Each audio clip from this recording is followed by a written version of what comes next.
Muita saúva e pouca saúde, os mares do Brasil são. Eu sou o pônio, mas eu era um peixe. I'll just die if I don't get this recipe.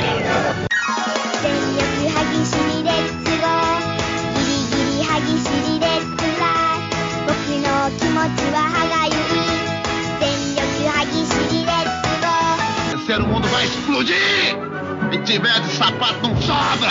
Pode sobrar, não pode sobrar! Como estão seus sonhos? Forget it, Jake. It's Chinatown. Eu não quero ser seu amigo, Rick. Eu só quero um café da manhã. Será que é uma pessoa só?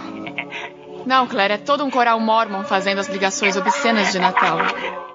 Bom dia, cinéfilos! Estamos aqui no mais novo episódio do podcast Ponto Cego. Eu sou o Thiago, seu apresentador, e junto comigo está... Adri Tinoco.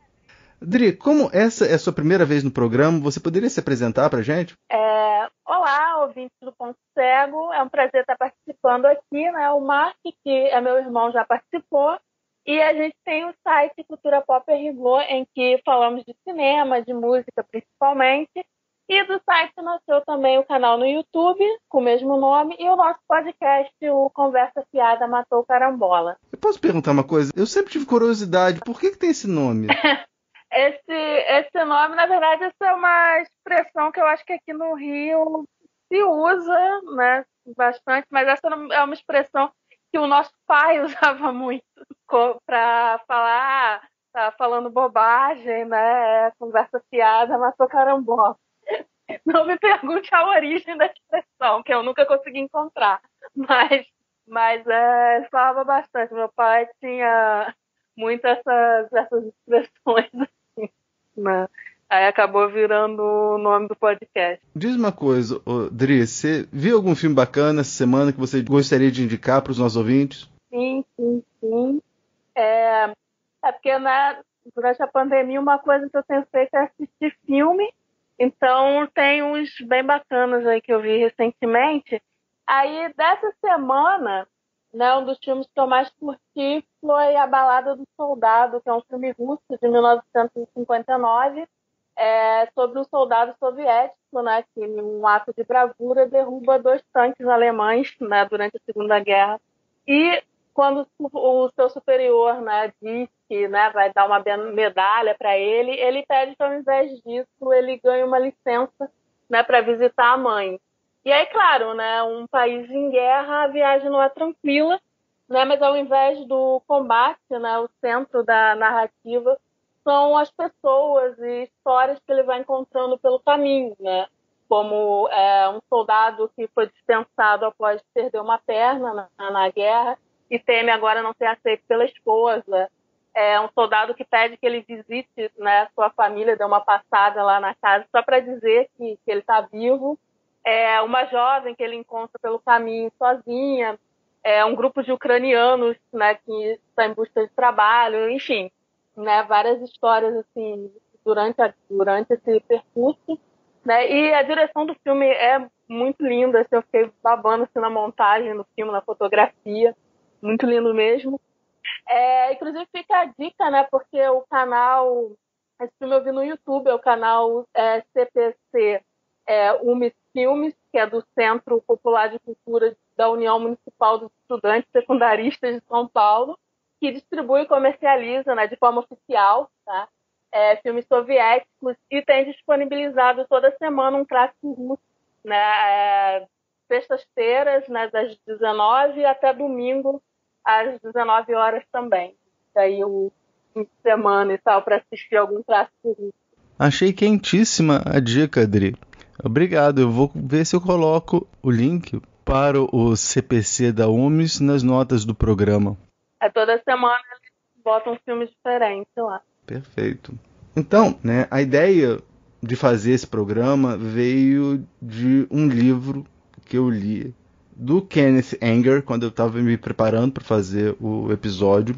Né, eu já falei desse livro, né, que é o Hollywood Babylon, no qual ele relata os escândalos ocorridos em Hollywood na primeira metade do século passado. Né. Há 3 documentários, né, um específico sobre esse tema, mas tem outros 2 sobre o Exploitation Cinema, né, que é o American Grindhouse e o Daddy's Exploitation, que eu assisti e eles se conjugam muito bem para dar uma ideia de como era o cinema antes e depois do Motion Picture Production Code. Então, como eu falei no programa sobre o Kenneth Anger, né, os excessos do polvo dourado da Silver Screen sempre repercutiram na sociedade estadunidense, né?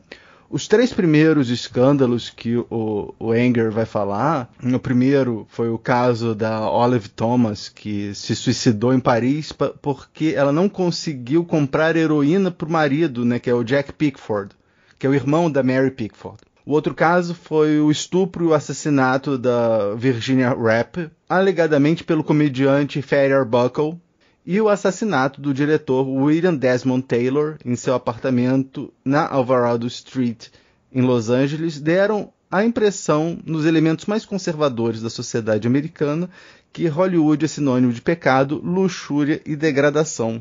Então, com medo de uma interferência estatal, porque em 1921, por exemplo, políticos de 37 estados haviam proposto mais de 100 leis de censura. Né? Então, eles, com esse medo desse fantasma de censura cada vez mais próximo, eles se espelharam no que a Major League Baseball havia feito e resolveram colocar alguém para limpar a imagem da liga. Né? Então, em 1922, os estúdios se reuniram e contrataram o ex-diretor dos Correios, né, o William H. Hayes, para ser o presidente da recém-formada Motion Picture Producers and Distributors of America Incorporated, com a ideia de purificar os filmes. O William Hayes, ao contrário do que se pinta, pelo menos assim, tipo, tanto no livro do Kenneth Anger quanto no documentário, né, o Thou Shalt Not, Sex, Sin and Censorship in Pre-Code Hollywood, o Hayes é retratado não como uma figura fervorosa, religiosa, assim. Isso vai ser a figura do Joseph Breen, mas o Hayes, ele era mais político, né? Ele tinha o interesse de que as coisas funcionassem de modo mais tranquilo, né? Você ter essa figura já meio que acalmaria os setores mais conservadores da sociedade. Autorregular, mas evitar a censura propriamente, né? Exatamente. E aí, em 27, o Hayes sugeriu aos executivos dos estúdios que formassem um comitê para discutir a censura no cinema, né? O Irving Thalberg, da MGM, o Saul Wursel, da Fox, e o E.H. Allen, da Paramount, responderam colaborando, criando uma lista de coisas que não têm que ser feitas, né, os don't, e as coisas que têm que ser feitas com cuidados, que são os be carefuls, né, que foi baseado em itens questionados pelos órgãos de censura locais. Mas mesmo assim, isso daí não era muito bem aplicado, né? Em 1930, com o receio, né, o que o cinema falado poderia fazer com as crianças, né, eles elaboraram esse código, mas esse código não foi posto muito em prática. Ele era mais como uma sugestão, né? Porque assim, em 31, esse Joseph Breen, ele acaba sendo chamado para avaliar os filmes, e no contrato social desse corpo regulador tinha uma cláusula dizendo que se o censor considerasse que tem que cortar em todo ou em parte o filme, ele ia ser julgado pela comissão formada por membros dos estúdios. E os membros dos estúdios sempre aprovavam sem corte nenhum. E aí, em 1934, a Liga de Decência Católica começa a pressionar ainda muito mais os estúdios. Os padres chegavam a ler nos púlpitos, né, a lista de filmes que você não poderia ver sob pena de estar cometendo pecado grave. E aí isso acabou forçando eles a aplicar o código de forma mais rigorosa. E a gente repara como ficou diferente, né? Como as coisas eram de uma forma e acabaram ficando completamente diferentes. Não, eu só ia comentar que os dois filmes que a gente vai falar mesmo, que tem alguns pontos aí que, se o código estivesse sendo seguido à risca, né, não poderia ter sido feito, né? E realmente você percebe uma mudança, assim, já ali pelos anos 40 e tal, quando estava sendo aplicado mesmo, né? Coisas dá para perceber mesmo. Eu vou dar alguns exemplos Se você lembrar de mais algum, você fala, tá, Dri? O mais clássico são as duas camas no quarto do casal, né? Quando a gente vai ver filme dos anos 40 e 50, o casal sempre tem duas camas de solteiro no quarto deles, né? Isso daí é impensável, mas isso veio desse código. Eu li que tinha até regras até para o casal não podia aparecer, né, na cama junto. Se eles estivessem sentados na cama, não podiam estar, né, totalmente em cima da cama, os pés tinham que estar para fora, enfim, várias regrinhas aí. As cenas de paixão, por assim dizer, não deviam ser introduzidas a menos que não fossem essenciais para a trama, né? E beijos apaixonados, abraços apaixonados, posturas sugestivas ou gestos sugestivos não poderiam ser mostrados, né? E, né, ele fala que, em geral, a paixão não tem que ser tratada de forma, né, nessas cenas, que elas não estimulassem os impulsos mais baixos. Não podia deixar o público com tesão de repente. E naquela época, assim, sei lá, sabe, tipo, uma saia mais curta já dava tesão no pessoal, né? Então, a homossexualidade também, eles chamavam de perversão sexual, era proibido. E tráfico de brancos também era proibido. E tráfico de brancos é uma coisa que não existia na época. Tráfico de brancos é porque foi baseado num filme de 1913 produzido pelo Thomas Edison, chamado Tráfico de Almas. O filme trata sobre o tráfico de escravas brancas e ele se diz baseado numa história verídica, mas essa história verídica não é comprovada. A história de duas garotas suecas que foram sequestradas para servirem de escravas sexuais, mas isso não existia na época. Mesmo assim, isso criou um pânico na sociedade, né? Tanto que, quando se fez o código, colocaram esse artigo. É igual o racismo reverso, nem existe e estão inventando. Tem gente que quer reclamar. Pois é. Miscigenação também não podia. Né? Há um tempo atrás que eu li, faz um tempo, coisa que eu não tenho certeza, mas parece que tinha alguma coisa também referente a aparecer pessoas negras armadas. Tem também uma outra coisa que é extremamente evidente, principalmente nos filmes noir, né, que eu gosto muito, você gosta também, sim, né? Que a ordem sempre precisa ser restabelecida, né? Quem cometeu o crime tem que ser punido de alguma forma. Então, todos esses anti-heróis dos filmes noir acabavam sendo punidos no final. Eu lembro que tem um filme chamado Curvas do Destino, que é a história, né? Esse personagem, o personagem principal desse filme, ele sofre pra cacete. O filme começa ele contando a história da vida dele num bar. E aí mostra falando como ele estava sofrendo, mas aí no final ele acaba cometendo um crime. E aí termina voltando desse flashback e ele no bar.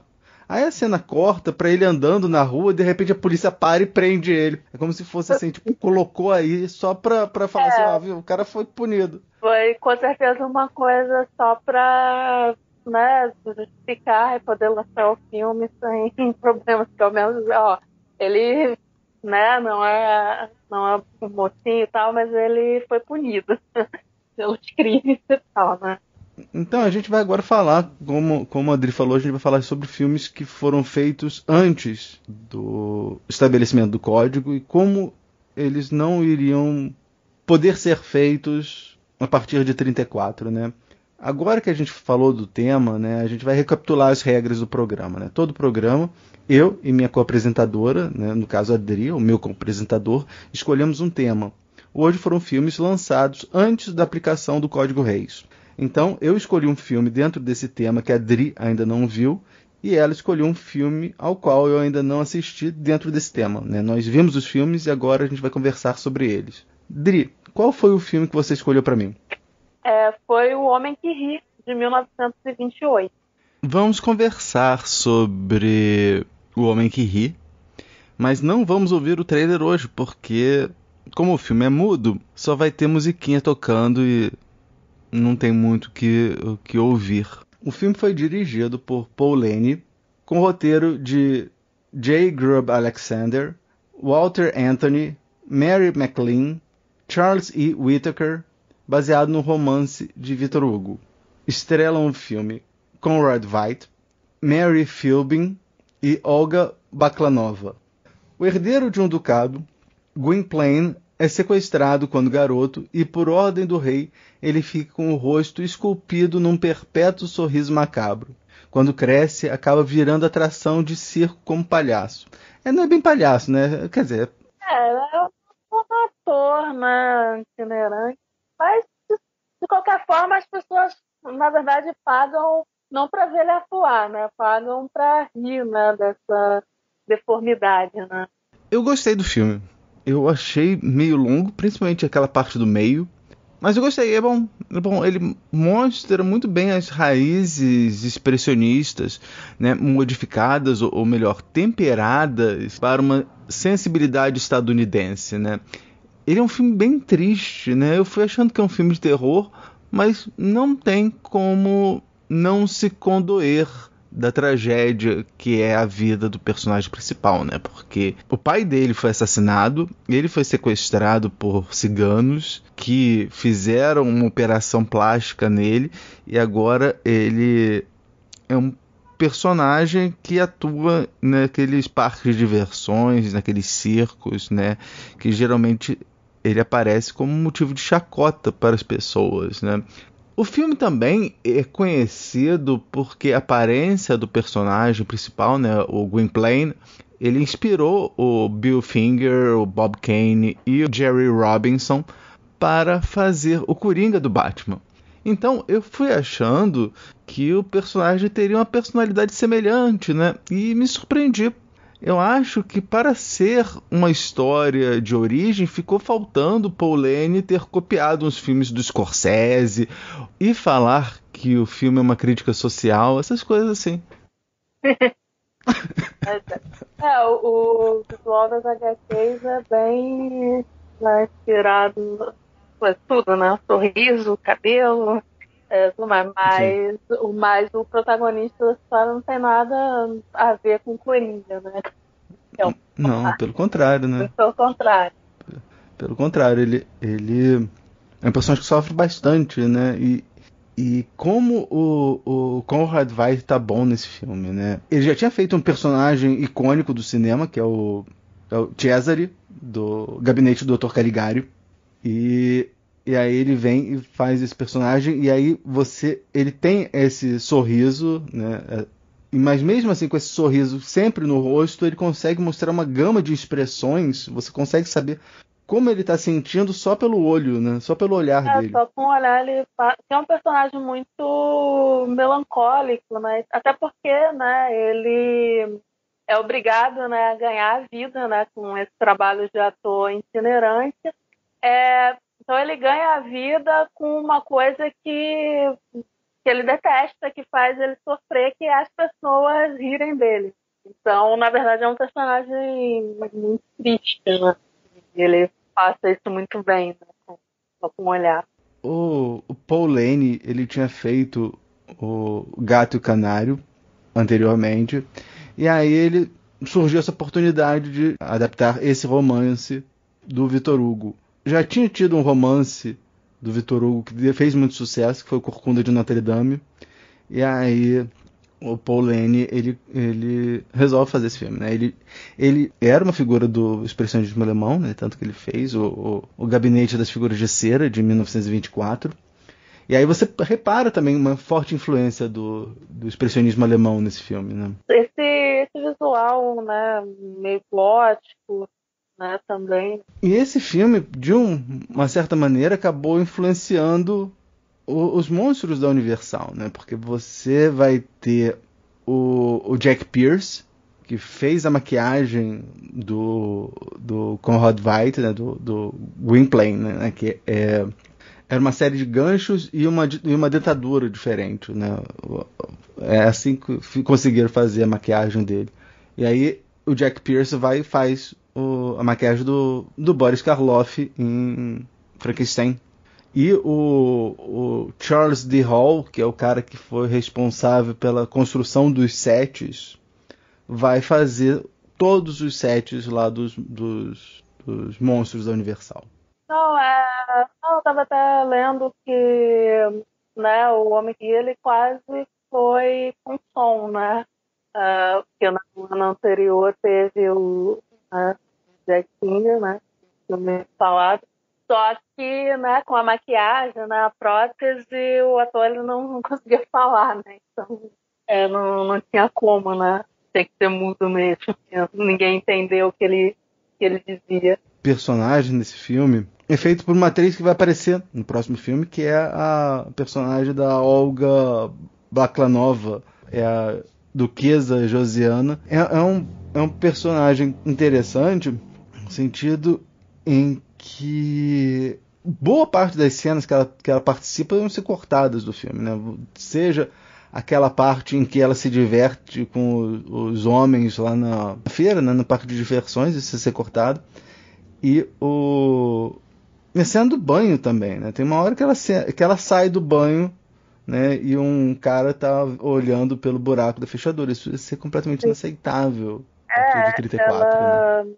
Né? Ele chega lá com uma informação, né, que ela quer e ela usa, né, tá mostrando as pernas para ele, né, para convencer ele a passar a informação. E isso, com certeza, né, depois que o código passou a ser realmente aplicado, né, com certeza seria inviável, né. E é uma personagem, né, sexualmente livre, né, ela em algum momento também no filme ela até fala que ela faz o que ela quer, enfim. E eu achei curioso, né, que ela seja a mesma atriz, porque ela tem, né, muitas semelhanças com o personagem no Fritz também, né. Então... E ela tem muita semelhança com a Madonna também, né. Eu olhei e falei assim, é a Madonna que tá... Eu joguei na internet, assim, tipo, Olga Baklanova, Madonna, e achei assim, tipo, não era só eu não, tinha gente que falava assim, olha como é que ela é parecida. Não cheguei a reparar, não. Eu acho o Homem que Ri me lembra sempre o Nicolas Cage. Então, remake eu gosto do Nicolas Cage. Mas eu gostei da história, apesar de ter o final feliz, eu acho que pelo que eu li, o Paul Lane escolheu botar esse final feliz diferente do romance do Victor Hugo, exatamente para dar um alento para as pessoas, né? Porque é muito sofrimento, né? O Gwynplaine sofre bastante durante o filme, né? Esse romance eu não cheguei a ler, né? Mas conheço um pouco que eu conheço do Victor Hugo, acredito que o final seja diferente. Geralmente é tragédia em cima de tragédia. Então, provavelmente. Vamos pro próximo filme. Thiago, qual foi o filme que você me indicou? Monstros, de 1932. Vamos conversar sobre Monstros logo depois de ouvirmos o trailer. We didn't lie to you, folks. We told you we had living, breathing monstrosities. You laughed at them, shuddered at them. And yet, but for the accident of birth, you might be even as they are. They did not ask to be brought into the world, but into the world they came. Their code is a law unto themselves. Offend one, and you offend them all. Monstros foi dirigido por Todd Browning e escrito por Willis Goldberg e Leon Gordon. Atuou no filme Wallace Ford, Leila Himes, Olga Baklanova, Harry Early e Daisy Early. Em um circo de atrações bizarras, Cleópatra é uma bela trapezista que é cortejada por um anão. Ao descobrir que ele é herdeiro de uma fortuna, ela arquiteta um plano com seu amante Hércules de casar-se com um anão. Bom, eu gostei, assim, eu já queria assistir ele há algum tempo, desde que eu tinha lido sobre ele em um livro de estudos, né, sobre cinema do Stephen King, né, o Dança Macabra, né, ele comenta um pouco sobre esse filme.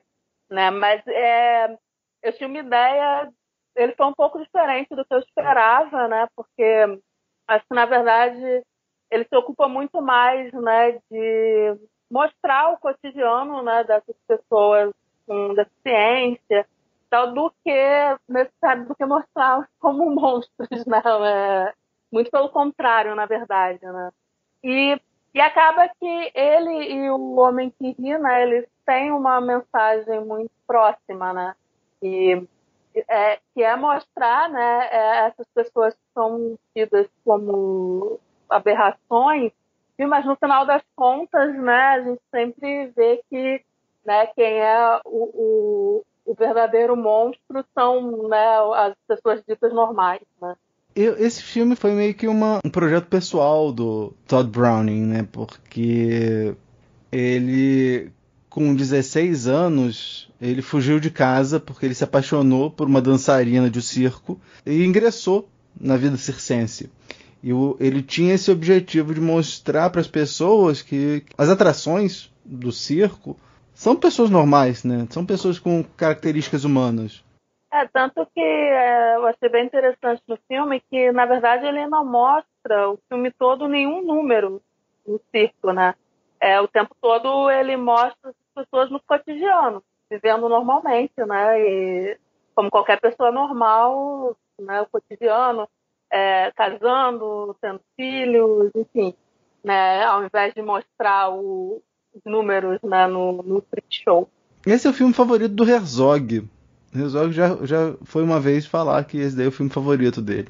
E aí, se você lembrar que assim, um dos primeiros filmes que ele fez, se não o primeiro, foi Até os Anões Começaram Pequenos, aí você entende assim, a influência que esse filme teve nele. A personagem da Olga, como a gente falou no outro, né, ela tem algumas semelhanças, apesar de eu achar que a personagem dela, a Duquesa Josiana, uma personagem que em um certo momento sentiu empatia pelo Gwynplaine, né?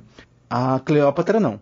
Não, a personagem dela no Homem que Ri, eu acho que é mais frívola, né? Tanto mesquinha, né? Do que cruel, propriamente. Né? Agora a Cleópatra não tem defesa. A Cleópatra é quase uma femme fatale, né? E ela acaba sendo punida como a maioria das femme fatales nos filmes noir, né? É uma das coisas que a Laura Mulvey vai falar, né? Do gaze, do male gaze, né? Que é a versão sadística voyeurística, né? Que é aquele prazer do homem em ver a mulher sofrendo, né? E aí a punição que ela tem é bárbara, né? Essa visão sadística, voyeurística em relação à femme fatale, eu acho que é justamente porque a femme fatale, em nenhum momento você sente empatia por ela, né? Porque ela, em nenhum momento, ela te dá a chance de você ver ela de uma forma humanizada. Não, ela é um personagem totalmente detestável mesmo. Ela não tem, assim, nuances, né? Realmente não tem como você criar assim, qualquer simpatia por essa personagem. Eu achei interessante, né, é que, né, ela tem essa característica, né, também de ser uma mulher sexualmente livre, sexualmente ativa, etc. Mas no filme, né, isso não é colocado como mais um ponto negativo nela, porque ao mesmo tempo, você também tem a outra personagem, a Vênus, né? Que também está ali no circo. E também é uma mulher sexualmente livre, tanto que antes ela estava com o Hércules, né? E termina, né? E ela termina o relacionamento, né? Mas ela, por outro lado, não é pintada, né? Como mar. Então eu acho isso interessante no filme. Cleópatra é vista de forma negativa pela forma como ela trata tanto os seus companheiros de circo, quanto, em especial, a forma como ela trata o Hans, né? Sim. Fica bem claro que ela tá ali junto no circo, mas ela se vê como superior, né? Tanto que a coisa que ela mais odeia é quando dizem para ela que ela faz parte do grupo, né? Que ela é aceita, né? Porque ela não quer ser vista como uma aberração. Aliás, essa cena da festa de casamento, eu acho que mesmo o pessoal que não viu esse filme conhece essa cena, a cena da festa de casamento, né? Sim, muito antes de ver o filme eu já tinha visto, né? Ela é citada, né, nos Sonhadores do Bernardo Bertolucci. Já tinha visto em outros lugares, como eu falei, eu tinha lido, né, sobre no livro lá do Stephen King. Então é bem, bem famosa. Sobre o elenco, eu queria ressaltar que a maioria dos atores, né, que são as atrações circenses, eles realmente tinham saído do circo, né? Nenhum deles era ator profissional. E o ator que faz o Hans é o Harry Earls. Ele é irmão da noiva dele no começo do filme, né? Da Daisy Earls. Tanto que tem uma hora que eles se encontram, eles estão juntos, e aí ele vai chegar perto dela, e ele se curva para ela, né? Eles não têm um relacionamento mais íntimo exatamente porque eles eram irmãos na vida real, apesar de serem noivos no filme. Não, isso também é uma coisa bacana, né? Porque você vê isso muito pouco, né? Mesmo hoje em dia, né? Na maioria das vezes, quando vai se retratar, né, uma história com algum deficiente físico, qualquer coisa considerada uma anomalia, geralmente eles recorrem, né, a maquiagem, prótese, etc. Raramente você vê contratarem realmente pessoas, né, atores que tenham, né, essa deficiência.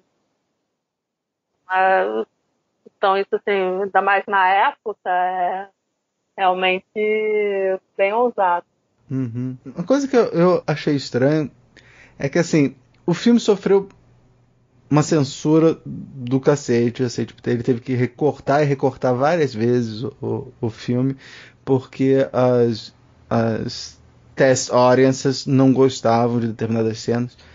Então, o filme, eu acho que originalmente ele ia ter 90 minutos, acabou ficando com um pouco mais de 1 hora, né? E aí eles colocam uma cena no final do filme para ficar mais palatável, né? E aí essa cena distorce bastante do filme, né? Porque dá a impressão que um certo personagem estava no circo de brincadeira, porque ele não precisava estar lá, porque ele era bilionário. E de qualquer forma, né, não adiantou nada, né? Porque a recepção ao filme, né, a MGM recebeu aí várias cartas reclamando, né?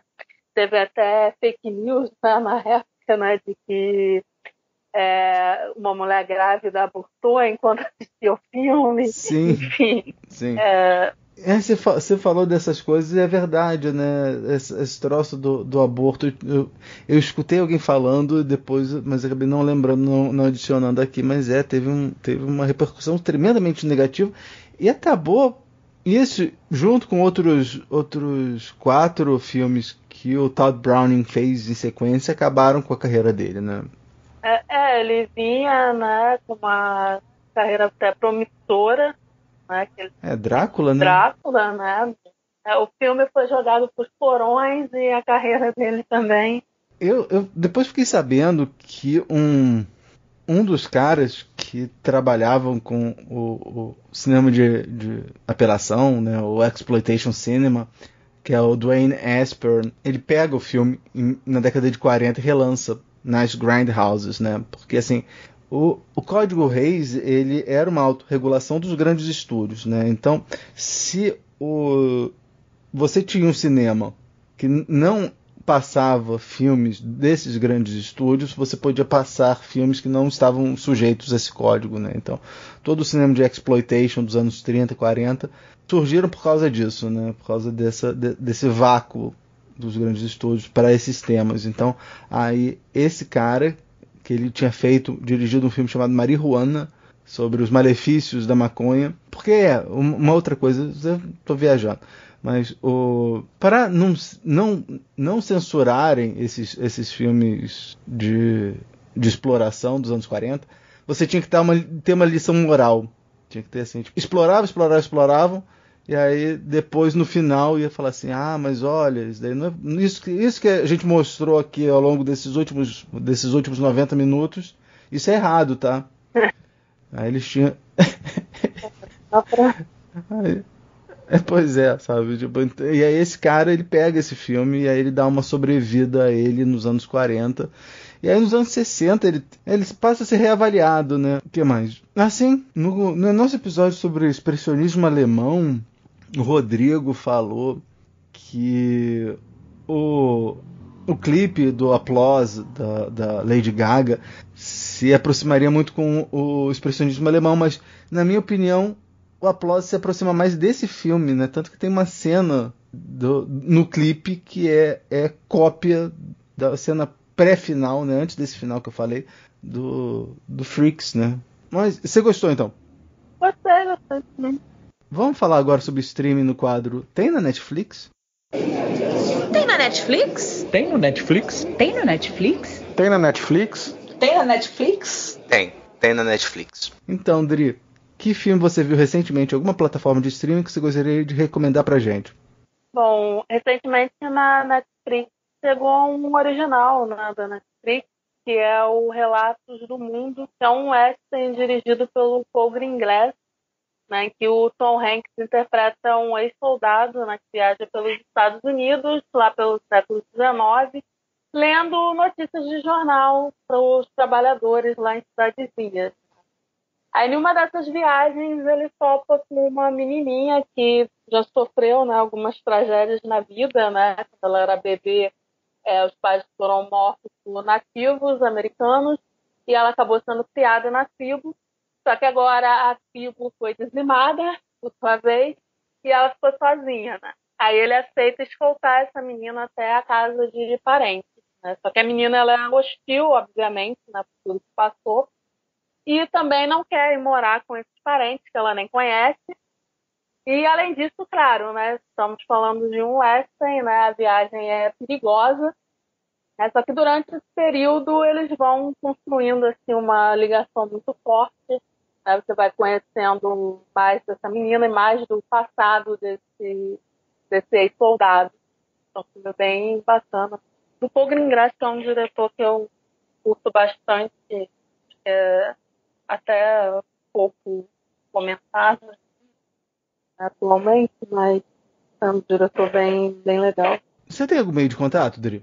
Tem sim. Bom, vocês podem me encontrar no Twitter, que é a rede social que eu mais uso, é @DriTinoco, ou por e-mail, adriana.tvasconcelos@gmail.com. E quais são as novidades lá no Cultura Pop Rigor? Bom, lá no CPR o podcast está em pausa, né? Mas a gente vai voltar em breve com o CFMC, que é um podcast que a gente fala de cinema, de música, mas ele é mais aleatório, né? A gente comenta notícias, coisas que a gente viu por aí na internet. Mas temos também o CFMC no cinema, que a gente foca em um único filme ou em um assunto que correlaciona alguns filmes.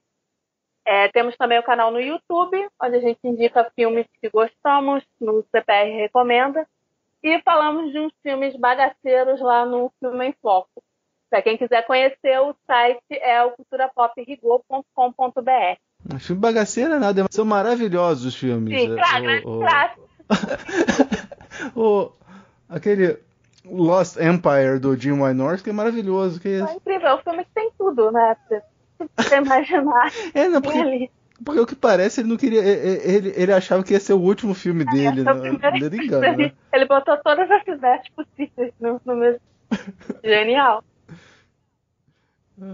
Mas olha, Dri, muito obrigado por você ter aceitado participar do programa. Né? Agradeço muito. E agradeço também a você, ouvinte, que escutou nossa conversa aqui sobre filmes feitos em Hollywood antes da adoção do Código Reis. Antes de nos despedir, né, eu queria agradecer ao Thiago pelo convite, porque eu gosto bastante do Ponto Cego e gosto de falar de filme, né? Então foi um prazer. Obrigada e um abraço aos ouvintes. Não se esqueça de mandar feedback para nós em podcast.cego@gmail.com. Você pode visitar nossa página no Facebook, né? Mande sugestões, críticas, elogios e compartilhe com todo mundo, pois quando se trata de cinema, todo mundo tem um ponto cego. Da Rua Pareto, eu sou o Thiago. Eu sou a Adri. E este foi o podcast Ponto Cego. We accept a one of us.